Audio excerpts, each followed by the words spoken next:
இந்த ஜபத்துல உங்க இருதயத்துக்குள்ள ஏதோ ஒன்ன தூக்கி போட முடியாம நீங்க கஷ்டப்படுவீங்கன்னா இன்று ஆண்டவர் உங்களுக்கு விடுதலை கொடுக்க விரும்புறாரு. இன்றைக்கு ஆண்டவர் உங்களோட பேசுறாரு. மகளே, நீ போக வேண்டியது நிறைய தூரம் போக வேணும். நீ செய்ய வேண்டியது நிறைய இருக்கு மகனே.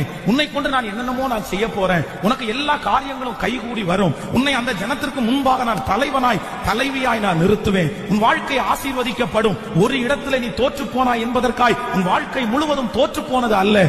உன்னை பல இடங்களில் நான் வெற்றி சிறக்க பண்ணுவேன். உன்னை சாட்சியாய் நிறுத்துவேன். நீ அவமானப்பட்டது ஒரு இடம், ஆனால் நான் உன்னை கொண்டு போய் ஆசீர்வதிக்கிறது, உன் பேரை பெருமைப்படுத்துவது பல லட்சமான இடத்துல நான் உன்னை பெருமைப்படுத்துவேன். நீ ஒரு நபருக்காய் உன் வாழ்க்கையை நீ இழக்காதே. ஒரு பிரச்சனைக்காய் உன் வாழ்க்கையை நீ இழக்காதே. ஒரு வார்த்தைக்காக உன் வாழ்க்கையை நீ இழக்காதே.